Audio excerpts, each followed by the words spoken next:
Hello and welcome to Landric's Realm. I am Matt and in this video I show you my biggest terrain project yet.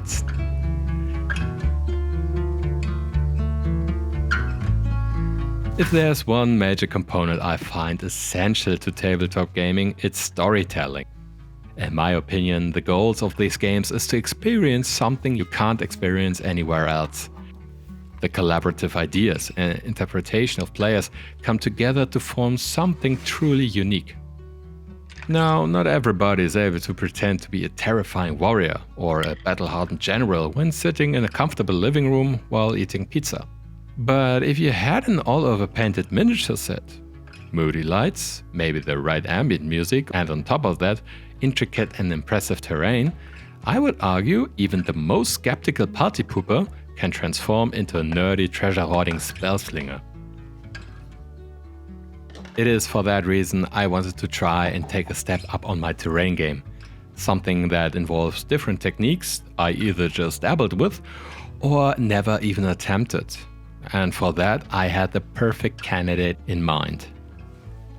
In our current RPG campaign, my players were about to enter an area that featured a lot of ruins and an ominous gate-like structure on the mountain. Since the beginning of our campaign, I had the idea for this location. And as this marks a significant point of the overarching story, something I cannot explain too much as my player probably see this video, I wanted to make a similar significant piece to underline that fact. Now, normally in the spirit of modularity, you wouldn't want your terrain piece stuck permanent to a gaming surface. But that is the beauty of these modular tiles here. These are 30 by 30 centimeters or 1 foot by 1 foot, so they can be arranged to get a complete gaming surface. I'm not the biggest fan of gaming mats. Don't get me wrong, from a technical standpoint, these are great, as the neoprene surface allows easy repositioning of miniatures and they are great for storage. Simply roll them up and put them away. The only real problem I have with them is the look. I much prefer the more realistic and textured look of sand and flock on my gaming boards. And in contrast to huge gaming boards, these tiles are much easier to store.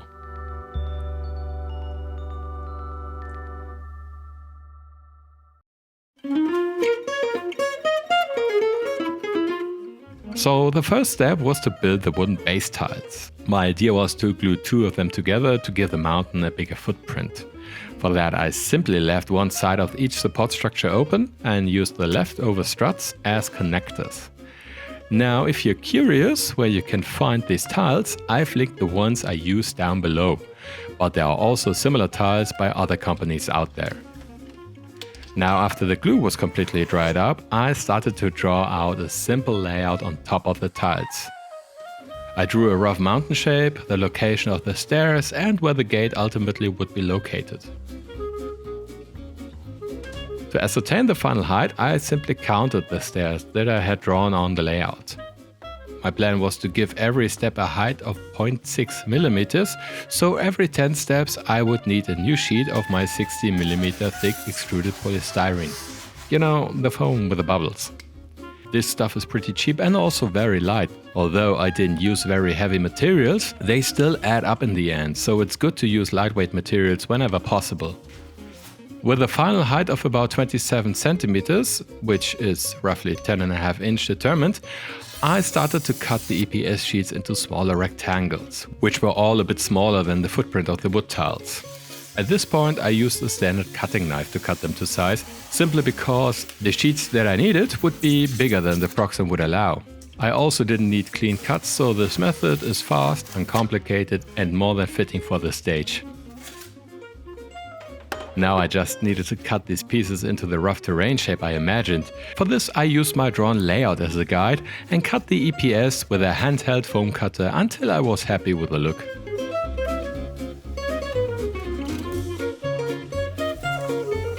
I repeated this with the other sheets, always using the top of the underlying sheet as a guide.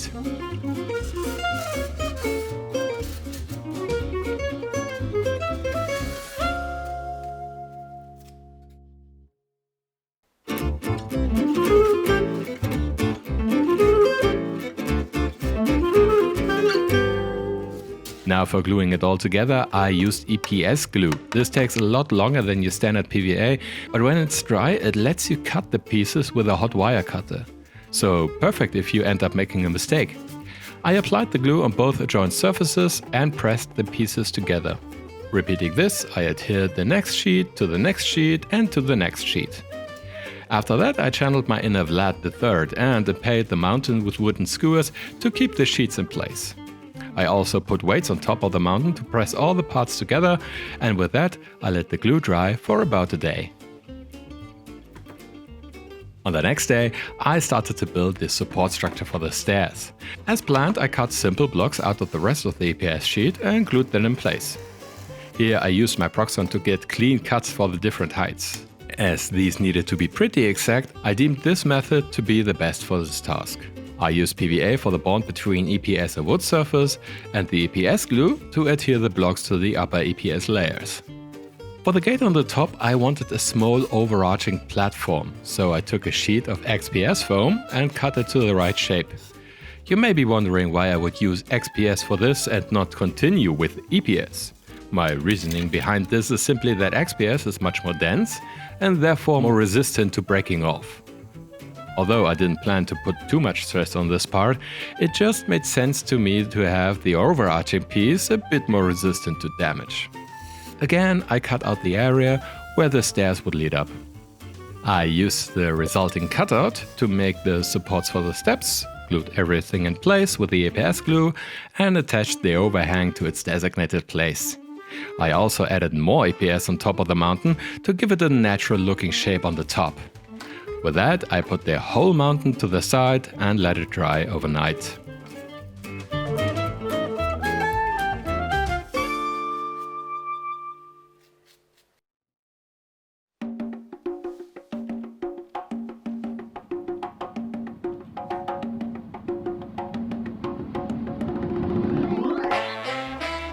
That gave me the chance to work on the big eye-catcher of this mountain, the gate at the summit. I wanted to give this a more alien-like feeling, something you wouldn't normally see in a standard fantasy setting. I also felt inspired by basalt formations that have a polygonal shape like hexagons or octagons. So with this idea, I went and made my first Babysteps in Fusion 360. I do have limited experience with 3D modeling software, so I quickly found my way around and built these simple shapes with this software. I sent them to my slicer software and printed them on my FDM printer. The finished pieces were then glued together, and after test fitting, I adhered the gate to its designated place. The next task was the steps. For that, I wanted to use hexagonal wood pieces which reflect the design of the gate. I also have a lot of them, so I'm always happy to find a use for them. My first idea was to have the steps 0.6 mm in height, and as the hexagons are 0.3 mm thick, that would mean I needed to sandwich two together. This looks, however, too big in my opinion, so I opted to go with a 0.3 mm height. That meant I needed to cut every second hexagon in half to fit on the support structure, but in the end I was much more happy with its look.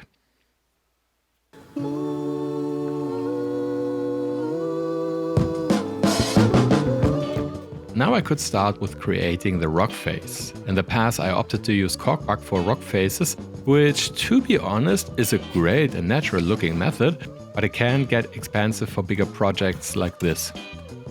I don't know what the prices are in the US or UK, but here in Germany this piece of bark costs around €8, so about £7 or $9, which can add up. In comparison, this package of plaster costs around €5 and is more than enough even for a big project like this. You only need to get this plaster in the right shape, which is incredibly easy. There are great silicone rock molds out there, but for a project like this, it's much easier to take the piece of aluminium foil, crumple it up, and then pour the mixed plaster into it. Mixing the plaster is also very straightforward. Just add a bit of water until you get a pourable consistency, stir the whole mix until you have no clumps, and you're ready to go. I also added a bit of black paint. This prevents white scratches in case you'll chip your rock surface later. Now, drying time depends on the kind of plaster and how much water you use. In my case, these rock pieces were done in about half an hour, but I waited twice as long just to be sure. I demolded the rocks and broke them apart to get smaller chunks. I glued these to the mountainsides, which I can tell you can take a while. First I glued the rocks with my hot glue gun, but I soon realized that the porous nature of the plaster made it pretty hard for the hot glue to adhere to it, so I switched to fast drying PVA. This had similar problems at first, but when the glue was completely dry, it provided a great bond to the EPS. I probably could have used the EPS glue for that as well, but I simply hadn't enough of it anymore.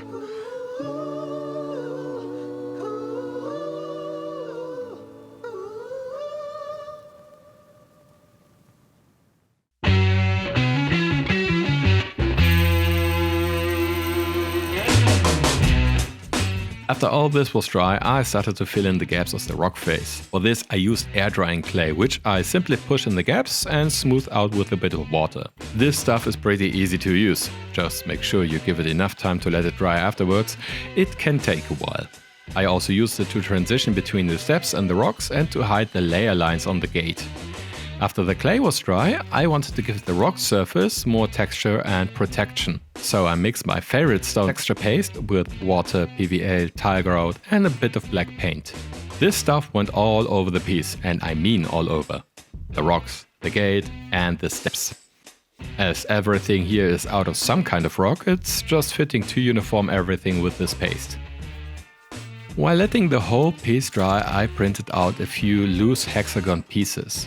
I wanted the top of the gate to look like it's slowly disintegrating. If you've seen the latest Doctor Strange movie, you may be familiar with this look. I started by drilling holes in the printed out shapes, which I then attached to aluminium wire. Also, I drilled fitting holes into the top of the gate. The pinned shapes were then test fitted, and after I was happy with the layout, I glued them in place. To hide the wires and to give the illusion of smaller debris floating away, I worked with cotton pads, which I ripped apart and wrapped around the wires. With spray adhesive, I fixed them in place, left them to dry, and moved to the first step of painting.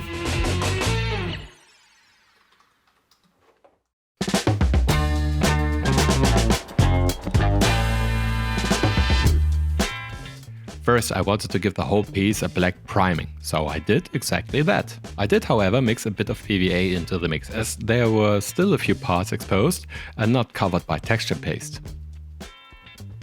After that, I went in and mixed sand with PVA, water and black paint. My construction on top of the gate was now fully dried, and I could add more debris to it. So I applied this grit mixture on the cotton and the hexes, and after a bit of drying time, I went in with the airbrush and tried to hit all the remaining white spots with black primer. I also gave the areas where I wanted to add sand and flock later a dark brown undercoat. For the rock face, I started with a heavy diluted dark blue, which I followed by a similar diluted terracotta and then dark green. With these basic colors in place, and most importantly dried up, I simply dry brushed every rock on this piece with a neutral gray, which I followed with a warmer and lighter gray tone.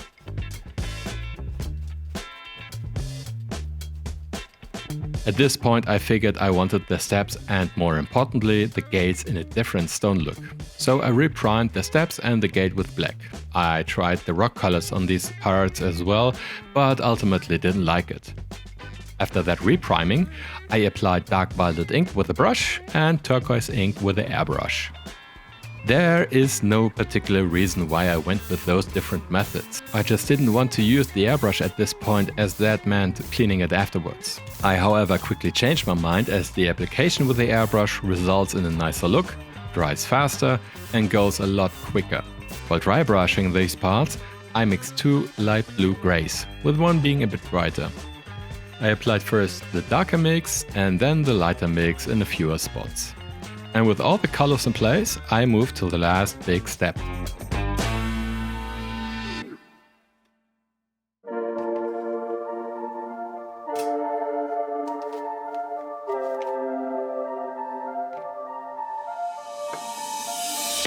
Applying grit to your creations is something that can happen before or after painting. In my projects, it almost always happens before painting, as I like to have a bit more control over the final outcome.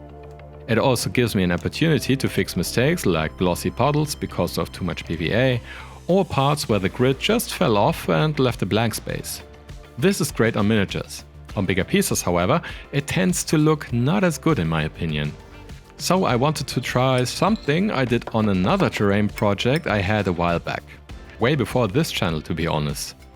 But first I needed grid in varying sizes. I tend to use bird sand like this here and sift it through 2 different sieves to get coarse grid, fine grid and something in the middle. Now this fine grid looks more like a sandy beach than a mountain region. My solution is to work with pigments. In this case, I added different browns and greens until I had something close to what I imagined would look like a simple earth surface. I also added a healthy amount of tilegrout to the mix, which, thanks to its white tone, needed to be countered by more pigments. For the other grids, I also added pigments, but in slightly different coloration. The idea is to get multiple colored patches of grid on the piece that also look much more random than normal painted ground texture and therefore a bit more realistic. To apply all that, I used PVA. I covered the parts where I wanted to add grid and applied first rough stones, then the finer grid, and after that a mix of the very fine grid and fine flock. I made sure to make this as late as possible, simply because I don't want the pigments of the fine sand to completely override the green tones of the flock. Another nice effect of doing things like this is that the rock face also gets a bit of pigment. That makes the whole piece a bit more uniform and gives the rocks yet another tone which adds to the final look. After a short drying, I removed the excess grid with a brush and prepared the final step, sealing everything in place. For that I mix water with PVA to a consistency that makes it easy to be applied through a spray bottle. But first I applied a coat of isopropyl alcohol. This way the PVA water mix seeps deeper into the grid and allows for much more proper and better sealing. Basically it makes your terrain act a bit like a sponge. And after a proper bit of drying time, the Velgate is ready for curious adventurers.